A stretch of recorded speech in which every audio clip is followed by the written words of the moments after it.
رب اشرح لي صدري ويسر لي أمري واحلل عقدة من لساني يفقهوا قولي رب زدني علما وارزقني عملا سبحانك لا علم لنا إلا ما علمتنا إنك أنت العليم الحكيم.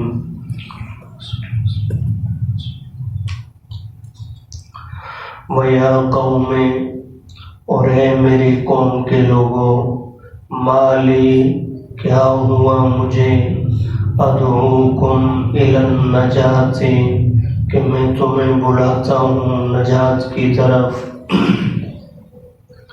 وَتَدْعُونَنِي إِلَى النَّارِ، اور تم لوگ مجھے بلاتے ہو آگ کی طرف.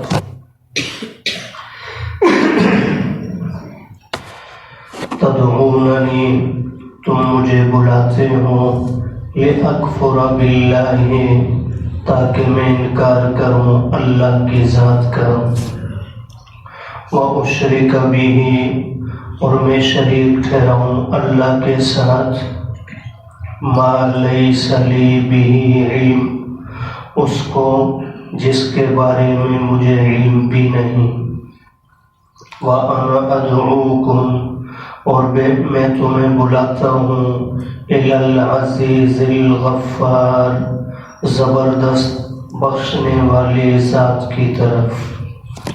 لا جرم، یقینی طور پر، انما تدعوننی الی، کہ بے شک تم لوگ بلاتے ہو مجھے اس کی طرف، لیس لہ دعوۃ، نہیں ہے جس کے لیے پکارنا، فی الدنیا، دنیا میں بھی، ولا فی الآخرۃ، اور آخرت میں بھی، وَأَنَّ مَرَدَّنَا، اور بے شک ہمارا لوٹنا، الی اللہ، اللہ کی طرف ہے، وَأَنَّ الْمُسْرِفِينَ، اور بے شک حد سے بڑھنے والے، ہم اصحاب النار، وہی آگ والے ہیں. فَسَتَذْكُرُونَ، پس عن قریب تم لوگ یاد کرو گے، ما اقول لکم، اس بات کو جو میں تم سے کہہ رہا ہوں، وَأُفَوِّضُ أَمْرِي، اور میں سپرد کرتا ہوں اپنی بات، الی اللہ، اللہ کی طرف. ان اللہ بصیر بالعباد، بے شک اللہ تعالی اپنے بندوں پر نگاہ رکھے ہوئے ہیں.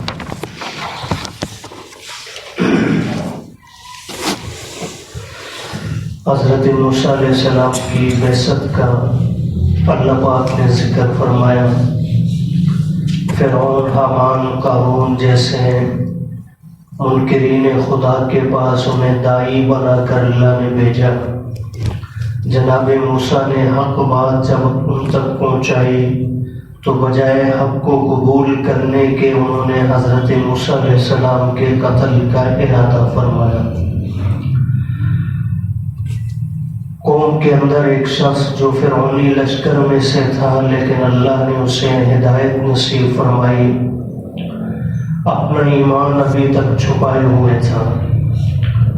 اب اس سے رہا نہ گیا اور وہ اپنے قوم کے ان وڈیروں کے پاس، بڑوں کے پاس آیا اور آ کر ان سے کہنے لگا کہ تم ایسے شخص کے کیوں در پہ ہو چکے ہو جو یہ کہتا ہے کہ ایک اللہ ہی کی ذات ہے، اس کے سوا کوئی نہیں. تو بجائے اس کے کہ وہ لوگ اس کی بات کو بھی تسلیم کرتے ہیں، اس کے بھی دشمن ہو بیٹھے. تو اللہ پاک نے گزشتہ رکوع میں بھی اس رجل مومن کی کچھ باتوں کا ذکر فرمایا. اس رکوع کے اندر بھی اسی شخص کی نصیحت اللہ پاک نے ذکر فرمائی ہے. کل کی آیات میں بھی آپ سماعت فرما چکے کہ اس شخص نے کہا کہ میری پیروی کرو، میں سیدھی راہ تمہیں دکھاؤں گا، اور ساتھ ہی ساتھ فرمایا کہ یہ دنیا کی زندگی دھوکہ ہے، عارضی سامان ہے، آخرت ہمیشہ رہنے کی جگہ ہے. اگر کوئی برا عمل کرے گا تو اسے اسی کے مثل بدلہ ملے گا، اور اچھا عمل کرے گا تو اللہ اسے جنت بھی عطا فرمائیں گے اور بغیر حساب کے اسے رزق بھی عطا فرمائیں گے۔ اگلی آیات میں بھی اسی شخص کی نصیحت اللہ پاک نے بیان فرمائی، فرمایا وَيَا قَوْمِ، اور اے میری قوم، مالی، کیا ہوا مجھے، ادعوکم الی النجات، کہ میں تو تمہیں بلا رہا ہوں نجات کی طرف۔ یہ جب ایک انسان اپنی طرف سے پوری کوشش کر بیٹھتا ہے اور پھر بھی لوگ بات سننے کو تیار نہ ہوں تو اس وقت افسردگی کے عالم میں اس طرح کا جملہ استعمال کرتا ہے، میں تمہیں پاگل نظر آتا ہوں، میں تو تمہیں یہ کہہ رہا ہوں اور تم جواب میں یہ کہہ رہے ہو۔ تو یہ ایک افسردگی کا عالم ہے کہ وہ شخص اپنی طرف سے پوری کوشش کر بیٹھا لیکن قوم سننے کو تیار نہیں۔ تو اب وہ کہہ رہے ہیں میری قوم، کیا ہوا مجھے، ادعوکم، کہ میں تمہیں بلا رہا ہوں، دعوت دیتا ہوں تمہیں، الی النجات، نجات کی طرف۔ اب یہ نجات ہے کیا؟ پچھلی آیات میں آپ دیکھ لیں اس شخص کی باتیں، تو نجات یہ ہے، یہ شخص کہہ رہا ہے کہ ایک اللہ کی عبادت کرو اور حضرت موسیٰ علیہ السلام کی پیروی کرو کہ یہ تمہارے پاس پیغام حق لے کر آیا ہے۔ تو نجات کی بنیاد توحید اور رسالت ہے، یاد رکھیے، اللہ کی وحدانیت کو مان لینا اور پیغمبر کی رسالت کو تسلیم کر کے ان کی پیروی کرنا۔ تو یہ شخص کہہ رہا ہے میں تمہیں بلاتا ہوں نجات کی طرف، وَتَدْعُونَنِي إِلَى النَّارِ، اور مقابلے میں تم مجھے دعوت دے رہے ہو جہنم کی آگ کی طرف۔ یعنی میری اور اپنی دعوت کا ہی موازنہ کر لو کہ میری دعوت کس بات کی ہے، کامیابی ہی کامیابی، اور تم لوگ اس کے مقابلے میں مجھے جہنم کے گڑھے میں ڈالنے کی دعوت دے رہے ہو۔ تدعوننی، اب تمہاری جہنم کی آگ کی طرف دعوت کیا ہے، یعنی تم مجھے دعوت دیتے ہو لِأَكْفُرَ بِاللَّهِ، اس بات کا کہ میں ایک اللہ کی وحدانیت کا انکار کروں۔ یہ پہلے بھی بات ذکر کی جا چکی ہے، اللہ کی ذات کو کافر بھی مانتا ہے۔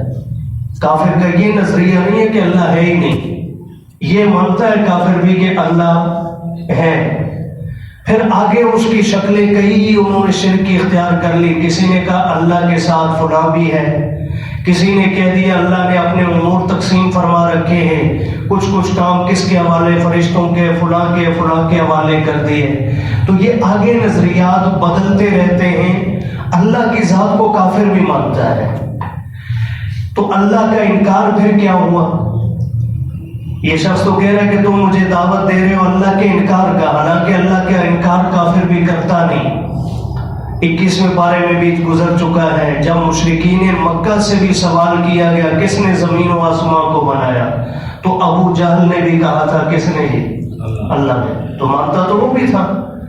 تو انکار کا مطلب یہ ہے کہ اللہ کی ذات کو جیسے ماننا چاہیے ویسے نہ ماننا، یہ اللہ کا انکار ہے۔ مانتا تو ہے اللہ ہے، لیکن جیسے ماننا چاہیے کہ وہ ذات وحدہ لا شریک ہے، وہ ذات اکیلی پیدا کرنے والی، وہ ذات اکیلی تدبیر فرمانے والی، وہ ذات وحدہ لا شریک عالم الغیب بھی ہے، وہی ذات عبادت کے لائق بھی ہے۔ جیسے ماننا چاہیے ویسے نہیں مانیں گے، لاکھ بار کہیں ہم اللہ پر ایمان رکھتے ہیں، یہ اللہ کا انکار ہے، یہ اللہ پر ایمان نہیں۔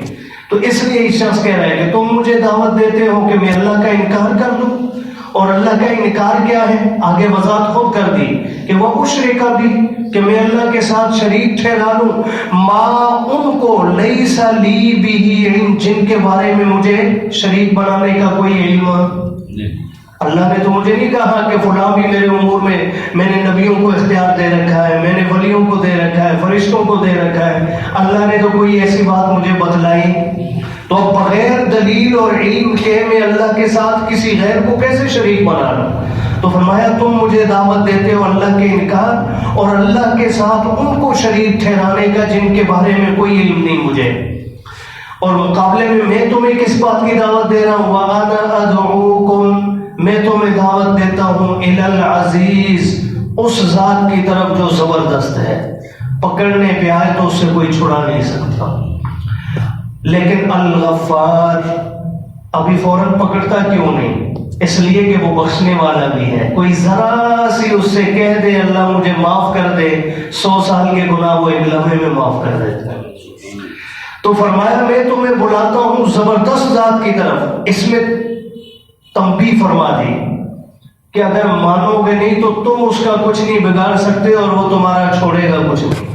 یہ دھمکی ہے ایک قسم کی کہ میں اس ذات کی طرف تمہیں بلا رہا ہوں، لیکن صرف سختی نہیں ہے وہ الغفار. اگر تم ندامت اختیار کر لو گے تو وہ تمہیں معاف بھی کر دے گا. اب اگلی آیت کریمہ میں مزید اسی بات کو تاکید کے ساتھ لا جرم، یقینی طور پر. اب پچھلی آیت کریمہ کو ذہن میں رکھیں، اگلی آیت میں پھر بات سمجھ میں آئے گی. اب یہ رجل مومن کہہ رہا ہے کہ تم مجھے کہتے ہو کہ ایک اللہ نہیں، اللہ کے ساتھ غیروں کو بھی ملا کر مان لو، اور میں تمہیں کہتا ہوں کہ نہیں، اکیلی اس ذات کی طرف آ جاؤ جو زبردست بھی ہے، معاف کرنے والا.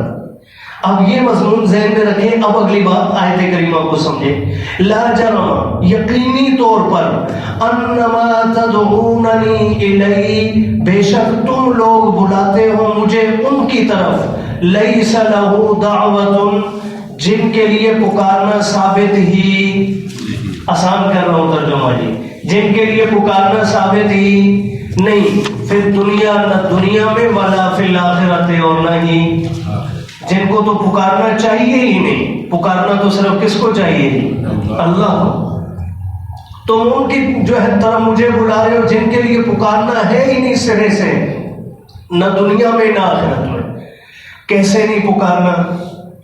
یا تو ان کے اندر سننے کی صلاحیت ہی، وہ پتھر کی مورتیاں ہیں، وہ بے جان ہیں، اور اگر جاندار ہیں بھی تو ان کے اندر پکار کو سن کر اسے پورا کرنے کا اختیار ہی ان کے پاس ہے نہیں، کیونکہ یہ اختیار تو صرف کس کے پاس ہے؟ اللہ کے پاس. اسباب کے درجہ میں ایک دوسرے کی مدد کے لیے اللہ پاک نے ہمیں اختیار دے رکھا ہے. یہ مخلوق کا دائرہ اختیار ہے. خالق کے دائرہ اختیار میں مخلوق میں سے کسی کو بھی اللہ پاک نے دخل نہیں دیا جی، نہ کسی نبی کو، نہ ولی کو، نہ کسی فرشتہ کو. وہاں پر صرف میرے رب کی قدرت چلتی ہے، اللہ کے سوا کسی کی نہیں. تو فرمایا ان کی طرف تو مجھے بلاتے ہو جن کے لیے پکار ہے ہی نہیں دنیا میں، ولا فی الآخرۃ، اور نہ ہی. اور یہی وجہ ہے دین کے اندر ایسے مواقع پر دعا کرنے سے بھی، حالانکہ الدعاء مخ العبادہ، دعا عبادت کا کیا ہے جی؟ مغز. لیکن بعض مواقع ایسے آتے ہیں جہاں شبہ پیدا ہو سکتا تھا کہ شاید یہ بندہ خدا کسی غیر سے مانگ رہا ہے. اللہ نے شریعت میں وہاں پر دعا رکھی ہی نہیں. جیسے نماز جنازہ، نماز جنازہ کے بعد دعا نہیں ہے جی. مسئلہ یہی ہے، آگے میری آپ کی مجبوری ہے تو اللہ ہی اس مجبوری کو حل کر دے. اللہ ہمیں دین کی سمجھ نصیب فرمائے. خود نماز جنازہ ہی ایک دعا ہے، خود نماز جنازہ ہی ایک دعا. یہ بات بھی یہاں ذہن میں رکھ لیں. بعض لوگوں کو ہم میں سے بھی بعض مہربان ہیں غلط فہمی ہوتی ہے. جب کبھی ہم نماز جنازہ پڑھا کے ہٹ جاتے ہیں نا جلدی سے، تو ہمارے ذہنوں میں بھی سوال آ رہا ہوتا ہے مولوی صاحب نے دعا کیوں نہیں کی؟ تو نماز جنازہ خود کیا ہے جی؟ اور دعا کے آداب ذہن میں رکھیں. دعا کی ابتدا اللہ کی حمد سے ہونی چاہیے، اللہ کی ثنا سے ہونی چاہیے. اس کے بعد نبی کریم صلی اللہ علیہ وسلم پہ کیا پڑھنا چاہیے؟ درود. اس کے بعد کیا کرنی چاہیے؟ دعا. اب نماز جنازہ کی ترتیب دیکھیں. پہلی تکبیر کے بعد کیا پڑھتے ہیں جی؟ ثنا، اللہ کی حمد ہو گئی. اور ایک بات یہاں اور ذہن میں رکھیں، یہاں سبحانک اللہم و بحمدک یہ ثنا پڑھنا ہی لازم نہیں، پہلی تکبیر کے بعد حمد پڑھنا لازم ہے. وہ حمد کی شکل کوئی بھی ہو، الفاظ ثنا والے ہوں، الفاظ سورہ فاتحہ ہو، یا کوئی بھی قل هو اللہ احد پڑھ لیا. اللہ کی حمد ضروری ہے، ثنا کے لفظ ضروری نہیں ہے. یہی وجہ ہے ہمارے فتاوی کے اندر فقہ حنفیہ میں یہ بھی مرتب ہے. بعض مہربانوں کو ابھی کراچی کے اندر واقعہ پیش آیا، مفتی رفیع عثمانی صاحب رحمہ اللہ کی نماز جنازہ کے اندر ان کے برادر صغیر شیخ الاسلام مفتی محمد تقی عثمانی صاحب نے باقاعدہ نماز جنازہ میں سورہ فاتحہ پڑھی، اونچی آواز سے نہیں پڑھی، انہوں نے بزرگ ہیں لیکن مائک لگا ہوا ہے، آہستہ بھی پڑھے، بندہ تو سننے والے کو جو آواز آ رہی ہے کہ یہ سورہ فاتحہ پڑھ رہے ہیں۔ تو بعض مہربانوں نے اس کو لے کر دیکھیں جی ساری زندگی ہمیں کہتے رہے نماز جنازہ میں فاتحہ نہیں ہے، یہ دیکھیں ان کے شیخ الاسلام صاحب تو کیا پڑھ رہے تھے، فاتحہ پڑھ رہے ہیں۔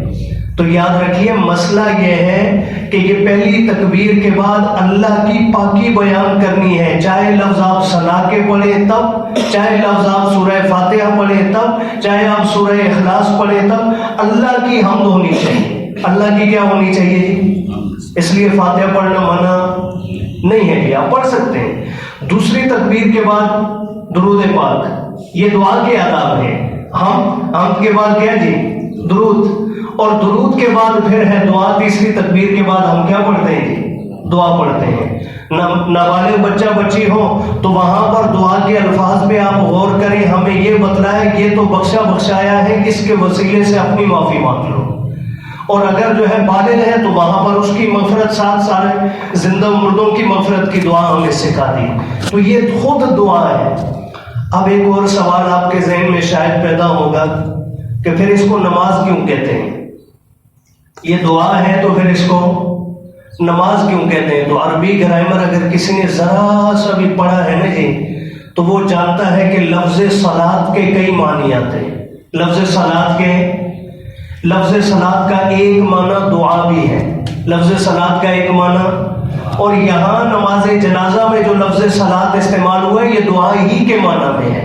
جنازہ کی دعا، جنازہ کی دعا ہے، یہ دعا ہے جو طریقہ نبی کریم صلی اللہ علیہ وسلم سے ثابت ہے۔ دوبارہ جو بات میں ذکر کرنا تھا، اب نماز جنازہ میں شریعت نے دعا نہیں رکھی، حالانکہ اگر ایک موحد بندہ نماز جنازہ ادا کر رہا ہے تو وہ دعا مانگے گا، اس موقع پر بھی تو کس سے مانگے گا؟ لیکن دیکھنے والا یہ سمجھ سکتا تھا کہ شاید چارپائی پہ لیٹے ہوئے سے کچھ مانگ رہا ہے۔ شریعت نے کہا یہاں دعا نہیں کرنی، قبرستان کے اندر ہاتھ اٹھا کر دعا مانگنے کی اجازت نہیں ہے کہ شریعت میں ثابت ہے۔ دل ہی دل میں آپ سورہ فاتحہ پڑھ لیں، یاسین پڑھ لیں، بزرگوں کے ایصال ثواب کے لیے دل ہی دل میں ان کے لیے معافی کی دعا مانگ لیں، لیکن شکل دعا والی جو ہے بنا کر ہاتھ اٹھا کر یوں دعا مانگنا ثابت نہیں ہے۔ یہ کیوں کہ دیکھنے والے کو یہ لگے گا کہ شاید یہ قبر میں سے کسی بزرگ سے کیا کر رہے ہیں، دعا مانگ رہا ہے، تو اس لیے ایسے مواقع پر شریعت نے دعا کی اجازت نہیں دی۔ اس لیے نہیں دی کہ پکار صرف کس کے لیے ہے؟ اللہ کے لیے۔ تو اس لیے فرمایا کہ جن کے لیے پکار ہے ہی نہیں دنیا میں اور نہ ہی آخرت میں، وَأَنَّ مَرَدَّنَا إِلَى اللَّهِ، ساتھ پھر بڑی پیاری اور لطیف تنبیہ فرما دی، اگر دنیا میں کسی اور کو پکارو گے بھی تو بھولنا مت ہمارا لوٹنا کس کی طرف ہے۔ یہاں تو غیروں کو پکارتے رہو، محشر میں سامنا کس کا ہوگا جی؟ جن کو ہم پکار رہے ہیں دنیا میں وہ بھی ہمارے ساتھ کٹہرے میں کھڑے ہوں گے۔ تو فرمایا ہمارا لوٹنا ہے اللہ کی طرف۔ وَأَنَّ الْمُسْرِفِينَ هُمْ أَصْحَابُ النَّارِ، اور یاد رکھو اللہ کو چھوڑ کر غیروں کو پکارنے والے مسرف ہیں، حد سے بڑھنے والے، اور ایسے مسرفین کا انجام کیا ہے کہ یہ سارے کے سارے دوزخ والے ہیں، آگ والے ہیں۔ اور ساتھ ہی ساتھ رجل مومن درد بھرے انداز میں کہہ رہا ہے فَسَتَذْكُرُونَ، آج میری باتیں تمہیں سمجھ نہیں آتی، تم کہتے ہو یہ پاگل دیوانہ کیا کہہ رہا ہے، لیکن ان قریب تم یاد کرو گے ما اقول لکم، جو میں تمہیں کہہ رہا ہوں، یہ ساری باتیں تمہارے سامنے آئیں گی۔ وَأُفَوِّضُ أَمْرِي إِلَى اللَّهِ، میرا کام تھا تم تک پہنچا دینا، اب تم مانو نہ مانو میں نے اپنا معاملہ سپرد کر دیا ہے، کس کے لیے؟ اللہ کے۔ ان اللہ بصیر بالعباد، وہ میرے حال کو بھی دیکھ رہا ہے، وہ تمہارے حال کو بھی، وہ اپنے بندوں کو دیکھنے والا ہے۔ اللہ دین کی سمجھ اور عمل کی توفیق۔